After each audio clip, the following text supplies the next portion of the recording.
Meilleur site d'information sportive, musicale. Merci beaucoup donc Diego Milito. Alors ça déjà départ déjà ça déjà dans le banc a émergé à Kendeli Bosso, il n'y a pas de problème, il n'y a pas de souci de ongara na koloba na acoustique ou sala wana donc natala ki ngoso na bi natala ki ngote c'est que na kosi nazwa ki temps rotala yango étant journaliste ba critique pesali ba critique pesali mais ba critique nanga sur 100% et cause à la terme sous il y a 70%. Malamu eko za la terre mususu ba 20%, 5% nako bambango kota ba instrumentaliste na mutu akere. Vous comprendre? Donc voilà, mais tout par rapport à homme acoustique qui a fait rigola. On a vu après le concert qui on a artiste musicien Belé Basson qui est Kabosé Blembe, on a vu Tadé réaction de Kotani papa. Voilà, je tiens beaucoup à remercier Ferregola Jésus de Nuance pour na acoustique na o salaki nga vraiment na bengo vraiment acoustique te wana za playback. Vous comprendre parce que eza enregistrement ou salemi na studio donc ils ont enregistrement. On doit être clair parce que voilà, c'est non yo. Non. Ils allaient playback. Nga nazate lokwa ba journaliste olobele le chef de l'état ko hôtel makuna na oya libanda obele la président na salaka émission na tindali été biso toza batutera pona marambo wana te. Voilà, mbote na batutu besoin d'abiso na Congo Mam Télévision, Regen Gochima de Parigo, Lisa Massimbo Mama Social, Ninel Massimbo qui fête son anniversaire, joyeux anniversaire à Nel et tout cas. Joyeux anniversaire na Mbote Belé c'est qu'on a biso le to so na René Abiri, hein, René Abiri moko ya journaliste et mboka na biso on peut parler. Ba question d'actualité eza ebele makasi, j'espère que notre Mbotali Baristation Nambo Cannabis, nous parlerons également Mambotali, la team Wata, carrément vous voyez que Sarah Tolaza, Libanda, et puis j'allais dire Diego Milito aussi, Aza aussi dans l'orchestre. Je pense que tout cela qui l'autre forme, mais l'autre sur la papa m'a donné des réponses. Mambozo qui n'est pas beaucoup trop, tout carrément qu'est-ce qui se passe, ni ça qui va finir à Rabatang, va composer tourner la émission. Ça met là derrière la caméra, dans la diplomatie, Jésus qui est bien. Et c'est un groupe, c'est déjà René Abiri Mbote. Voilà Mbote na yo donc Mbote na batutu bota la biso monde entier donc bureau nanga pesa non pardon bureau nanga pardon pesa lunettes nanga de miolo confinement tina ba lunettes tu ebika par rapport à jeune pesi Mbote à trop na Willy Moucheni le véritable code mondial à Mboka boss aka moko na pesi Mbote na totori na tembe la cause nostra la pulga moto na tembe. L'artiste qui fait la fierté de la République démocratique du Congo actuellement, il n'y a pas un, il n'y a pas deux. Donc quand je parle de héritier Watanabe, Nakolo Bele là-bas, Kombo Moussousouti. Parce que on a un leader charismatique, aza idole pour nabattre Bele ou barevara na vie, bakoma loro laye, bakoma na ba succès loro laye, bakoma na ba chant loro laye. Confiné à Paris. Confiné à Paris, mais toujours en mode studio. Tout en respectant les seuls artistes et musiciens na minutes oyoyo a okota na studio tout en respectant pour ebele ba okota na studio mona ba studio ngo ya mukie boy malgré ba na Paris pe mais au mona moi studio mo le roi qui coucou tant sous 50 personnes à kata studio moko oso ko mérite watana ba azo respecter ba règlement oyoyo et pesameli par rapport à Covid-19 laisser l'artiste et musicien balobi marambo belé za koya mi ange mi démon na ebike na Paris wana iso mobali aza venanga Pongo Pontiac PDG Bobelo bota la biso de ba Brenda Kayembe Spiritas bat baza telme belé na minute so ba na plaisir à makasi romona René Abiri donc koleka kolobele la héritier Watanabe parce que na minute o ebela batu bakangi minoko. Merci. Voilà, merci beaucoup René Abiri, tous avancés dans l'émission Nabiso. Parlons un peu concernant Miage Midemo. Déjà, news, il y a la team, les informations, les fanatiques, d'abord concernant la team. Voilà, la team Wata se porte bel et bien. Donc, Kande Tolobara toujours. Il y a eu départ. Il y a Diego Milito, au Wapi, toujours souhaité bonne chance ici Kakei. Donc, Diego Milito, tu peux essayer bonne chance. Donc, les restes, Balongo était. Pour Bazala qui peut engager. Tout dans la team Bazala engagé. Il y a des engagés au Bazal, le rôle d'artiste et musicien. Vous comprenez, il y a des artistes et musiciens Bazal engagés. Même na baye o baye bazui chance pété tant musu yoroyem batam sou attend la répétition, mais quand même Bazali mieux payé. La team Watt c'est l'orchestre actuellement là le plus stable. Au même niveau macroéconomique total la statistique au monde que notre héritier Watanabe a respecté même le code du travail. Oh, mais je te dis vrai, mon cher ami.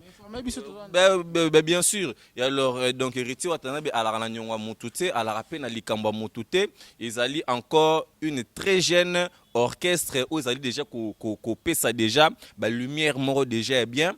Et Diego Milito, qui ne fait plus avec nous, n'a pas raison privée. Yaye Moko, qui n'engage pas l'orchestre, qui se décide aujourd'hui de bien faire son propre chemin. Et alors, bonne chance kana esi kakei. Donc, vous allez vraiment moi plaisir. Tout le monde y a kende liboso. Ezo comprendre ça là vraiment moi lengi. Donc, biso toza contre Diego Milito te. Donc, ya roloba trois alite héritier Watanabe à mode confinement à niveau à Paris. Azali toujours qu'on préparer ou azali mis en jimi démon au déjà commis déjà bientôt na terme. Donc quand tolobara toujours ba tout ba s'abonner massivement na page YouTube ya Héritier Watanabe. Donc pour ba image Héritier Watanabe bazo sala ba effort ya ko travailler pour la satisfaction ya population ba lingara la bonne musique ya Héritier Watanabe. Héritier zo beta musique ité pour ala ki sabato kete no tengande danger na legi mokili mobimba te. Azo beta musique pona baye o balingara la bonne musique ba yo kapé ba capter message ya elengi. Donc voilà. Merci beaucoup. Ozo avancer malé mais émission na biso René Abiri. Papa le lobi wana ya Diego Milito dernièrement to moni aussi que non asala ki acoustique né bat fond ba commenter bat ba yema qui on a une réaction de kozani papa. Voilà, félicitations Diego Milito a beta ki acoustique nae. Donc c'était bien. Ayemba qui beaucoup plus ezalaki banzembu ya Ferrigo la Jésus de nuances que j'estime beaucoup du respect. Donc Diego voilà donc ni na wana eleka ki nango bi acoustique live na wana o ya sala ki wana eleka ki bien c'est un artiste qui chante aussi bien, il ne chante pas mal et kakande balobaka lisapimo ko sokola ke longité, il est aussi parmi aussi des gens oyo contribuer qui est fort na bango aussi na sa premier album. Donc il a participé na ba vocal, il a participé aussi na ba chœur. Donc je ne peux jamais me mettre à nuer tout ça. Aux Olanda oyo ezali na ba preuve na yango masananga Prince Bakali na PC Mbote. Donc ici kazali quoi. Donc merci beaucoup donc Diego Milito. Alors ça déjà départ déjà ça nango déjà dans le bon a émergé à Kendeliboso, il n'y a pas de problème, il n'y a pas de souci. De Ongara Nako Loban acoustique ou à Salagiwana. Donc Natala Kiangoso, Nabi Natala Kiangote, c'est que Nakosi. Nazwa qui t'a un retard yango, étant journaliste, critique Pesali. Critique Pesali, mais critique nanga sur 100% et cause à la terre, il y a 70%. Malamu eko la terre mususu ba 20%, 5% nako bambango kota ben streamaliste na mutu aker.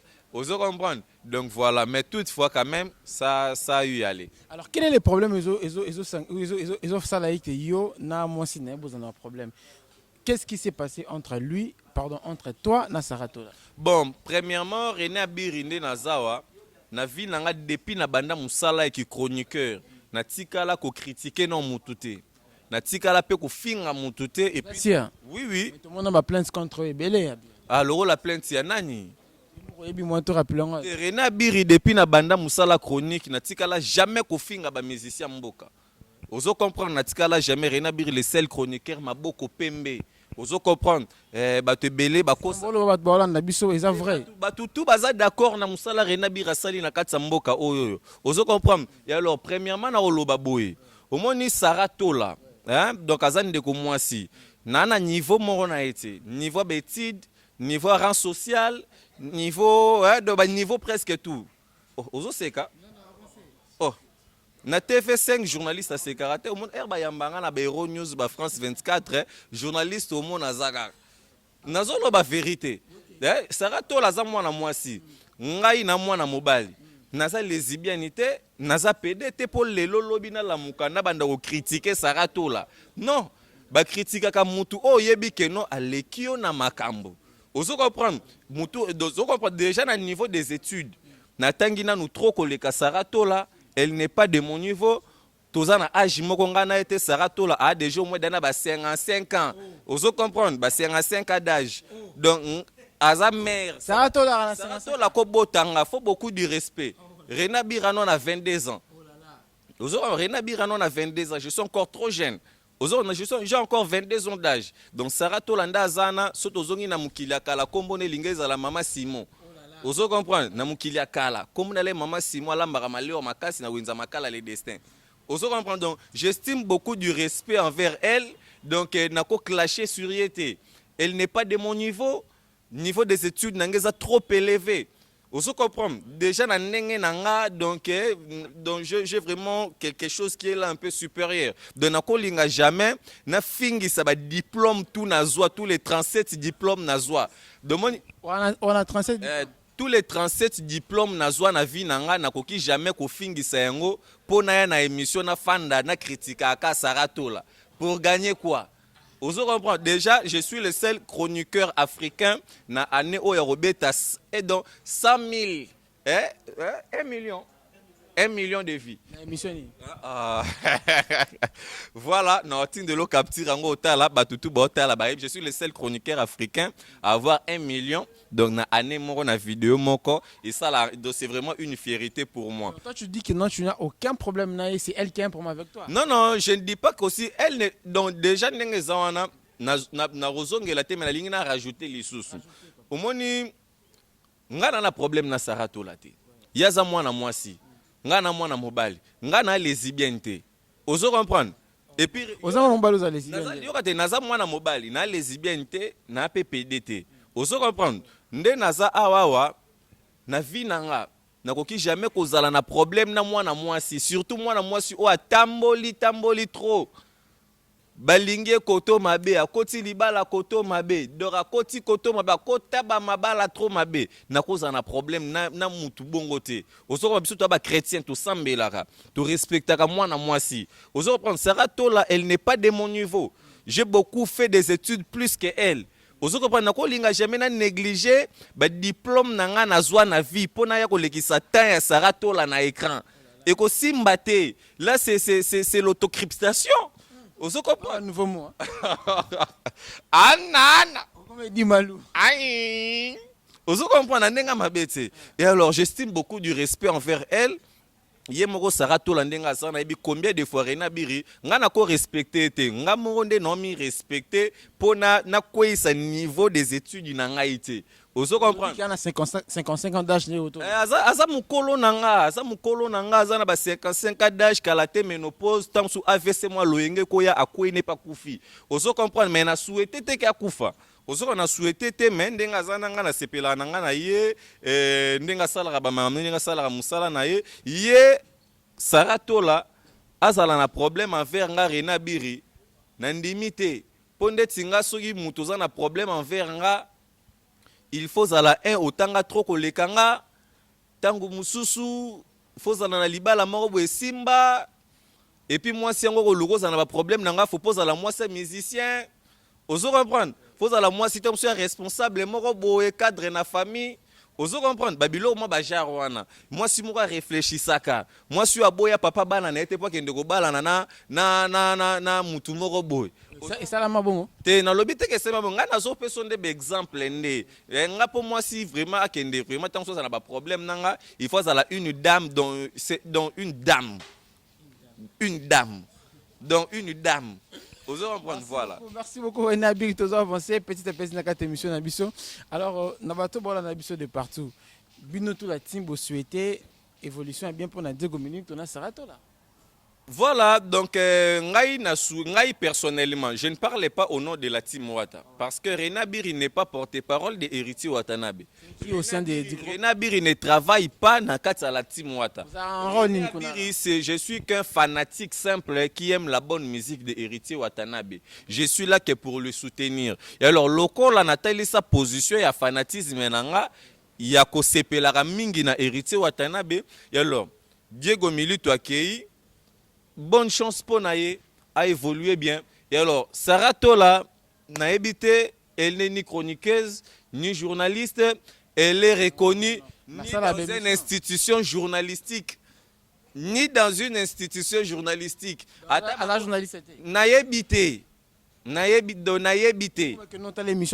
Ata na association moko boya te union des journalistes de web. Na tika loko mona kombo na été.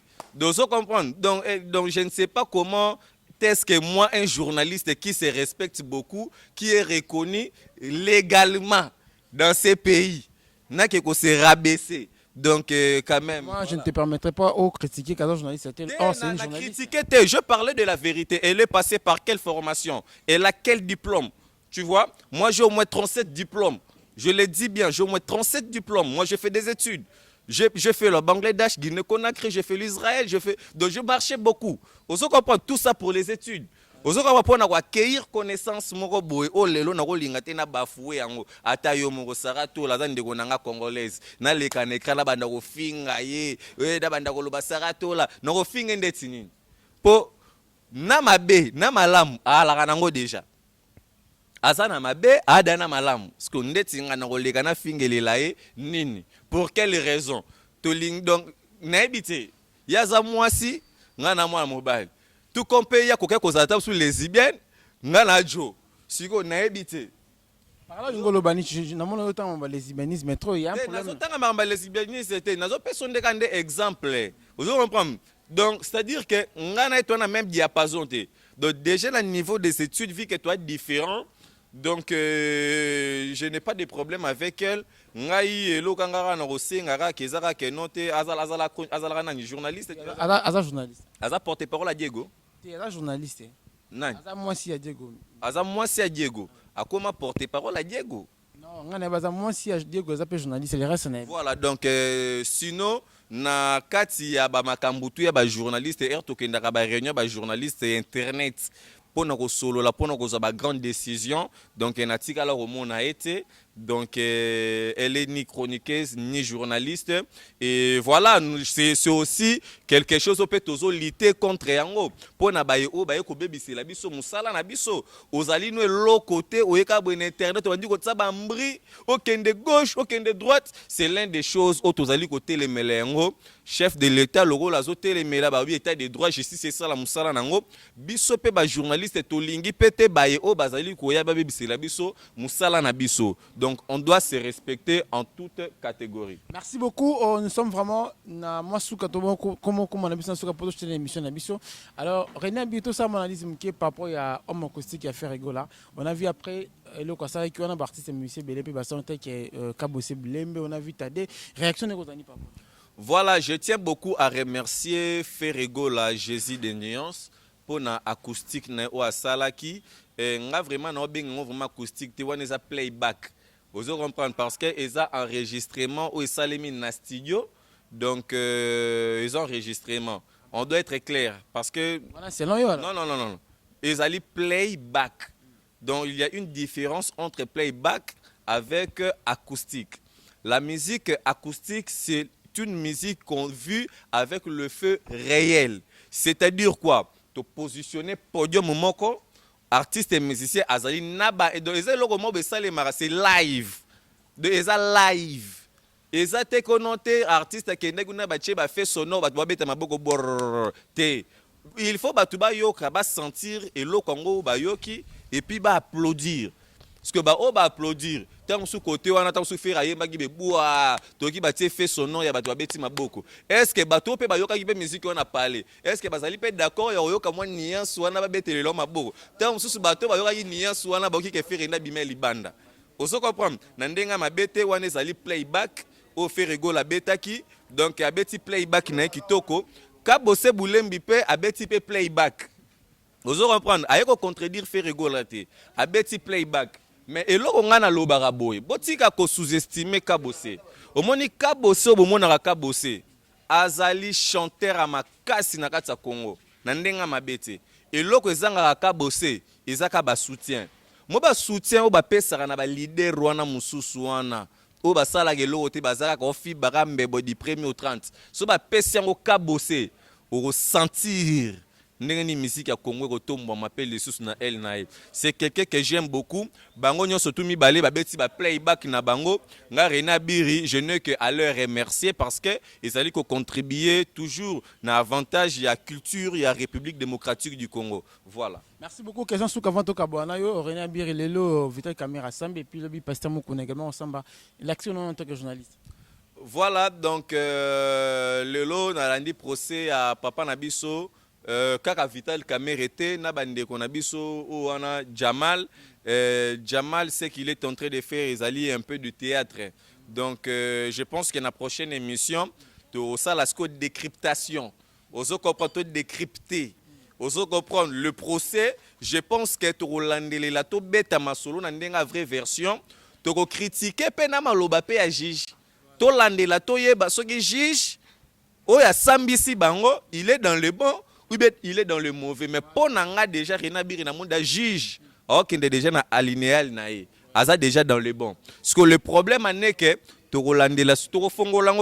une émission politique entière nangana yo étant nationaliste parce que mbongo o bazobetela lisolo eza mbongo na biso nde ba peuple congolais. Nous avons droit et nous avons tout intérêt de faire des analyses pour éclaircir aussi ba e o musu ba koza tam susu a comprendre ki teta musu ndenge nini magistrat lobaki. Il faut biso ce que to expliquer ngo siko na lolenge ya bien pour batu bande comme ça comprendre. Et alors là je dirais au moni Vital Kamerhe waka ningene king aujourd'hui là azali na moment moko difficile azali ko traverser. Oh wapi azali accusé na plusieurs sujets où azali ko revenir sur ye. Et to lingana ka te pour na tan ya bisengo.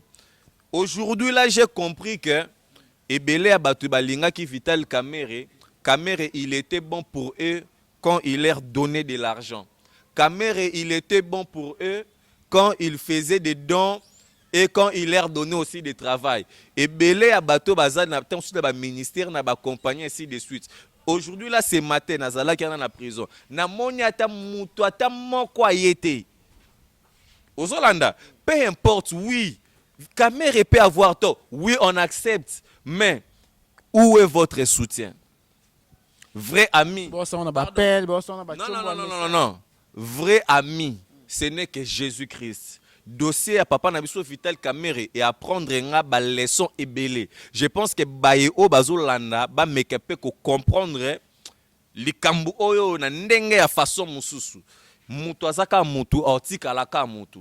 Ozolanda, merci beaucoup na chef de l'État Owapi à Zongisi vraiment c'est pour la première fois, il faut le dire, chef de l'État a géré Mboka pendant au moins 2 ou 3 ans déjà au Tozo Kende sans pourtant à côté Nyongo ata na Banque mondiale ata na Brazza o falaki ba koremo bibayate. Tu comprendre que notre mbongo ala kana katsa mboka na biso ezaka problème de cas ya gestion. Ce qui gestion eza malamu chef de l'État, merci, beaucoup de félicitations à Rena Biri. Je me mets aussi pour vous encourager, pour vous aider et pour promouvoir de très bonnes actions. Il y a chef de l'État ça complexe sans pourtant attendre quelque chose. Nandenga mabete.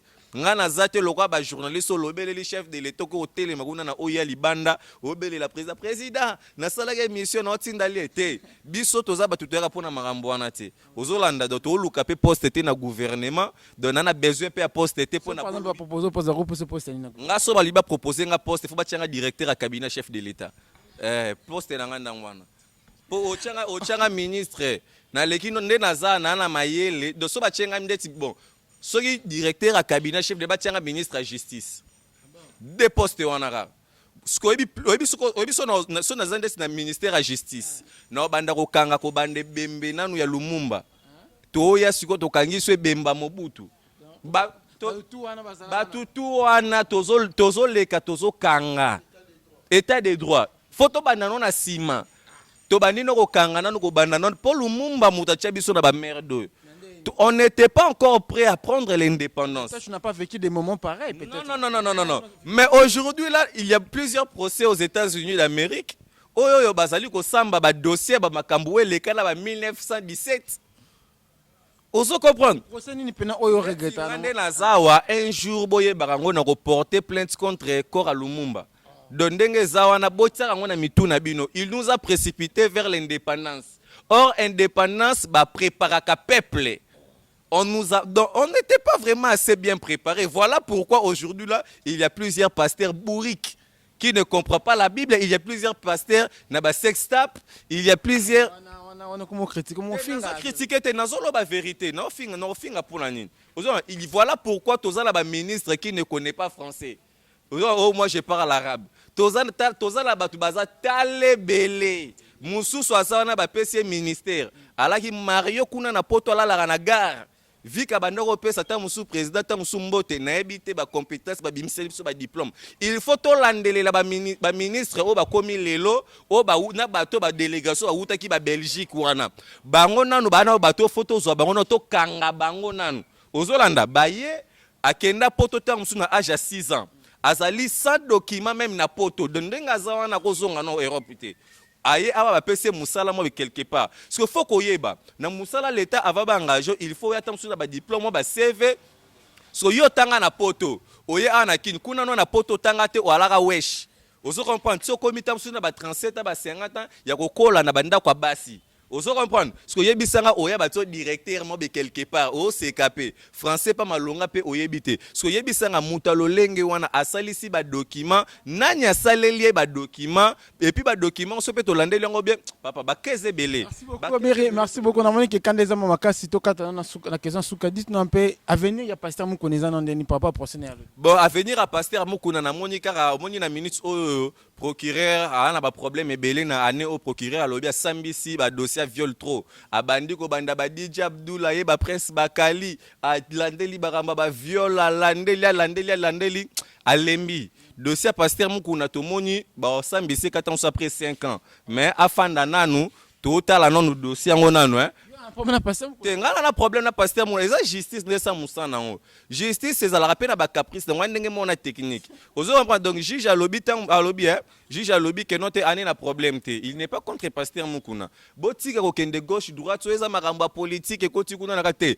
makamba politique te ba fandika na dossier wana ka ozo comprendre ya mami Chibola de mami Chibola pe do lobby ko limbisa te ok de plaignant zo voyager donc ça va faire le confinement plaignant que non Chine à cause ça attends sous achat donc pour pas fongola dossier il faut poser la plaignante roya donc tant sous mami Chibola kuna ko ça attends sous 10 ans to ebité so parce que mon osamba non il faut baser la petite plaignant yaka donc to senga église bo sambela ka makasi er mort bo betela paix Joseph Kabila Maboko. Merci beaucoup, c'est un grand plaisir de parler avec René Abiri na habité Mambotono na bato batala ki votre cabana. Voilà, Bambo Théâtre Zali Kaka na les boss Willy Mouchen, le véritable code mondial. On a vraiment patron. Donc le roi célèbre na Bosagnoté Aimé Doletine Edja na kat Angleterre wana Paola Schengen moi son zambazwa tanko ke la panda inade na Bosagnoté Karine Bois de Ben maman de Divine et Moïse Otala biso pour monsieur Otalama oze monsieur Makambo don na pesi kindo kia makasi na Bosagnoté Cornelia Douci Jibenchi ya tembe donc moi na moi sur mazana couleur d'origine donc abota ma pemba za pemba pakola nyovite donc merci beaucoup na batutu bolingaranga bo s'abonner massivement na chaîne oyo et puis na ba chaîne tout bo mona Rena Bira le kaka et ça la vraiment moi lengimo ya trop batutu ba na besoin nanga bokobe ngara na numéro ya journaliste hein? Donc il ça vraiment bien pour une raison de sécurité Rena Bira étant sénateur Macron sénateur à vie. Donc, sénateur à vie. Rena Biri Macron, sénateur à vie. Et bon, Robino Botche, Joseph Kabila, sénateur à vie. Le père de alternance. Parce qu'on a Rena Biri Bourochang. On appelle le père d'alternance, à Maramoupe à presse. On se comprend. Donc, président Joseph Kabila n'a pas si bambo théâtre moté ma maman Olive Lembe n'a pas si bambo théâtre Rena Biri Pende pe Nazali anga pe sénateur pe à vie donc na ko ça peut mention anga po depuis na botamati le gouvernement zo charge na ngate ata au pire na nous a charge na ngate na ebité ceux qui mboka ngo ya la raya bango to ya la raya biso nyonso tout na congolais na étranger té vous comprendre donc voilà. Merci beaucoup, Zaki Sengomakasi Solana, René Abir. Je pense que vous avez le temps de nous suivre de partout. Restez branchés sur notre chaîne. Abonnez-vous massivement. Pas mal. On est ensemble. Sam Fischer derrière la caméra. Je pense également à Martiana Colli, la demoiselle de Fleur Partozali. Merci pour ton nom. Zaranaka, ta chaîne Nabiso. Restez connectés. À plus.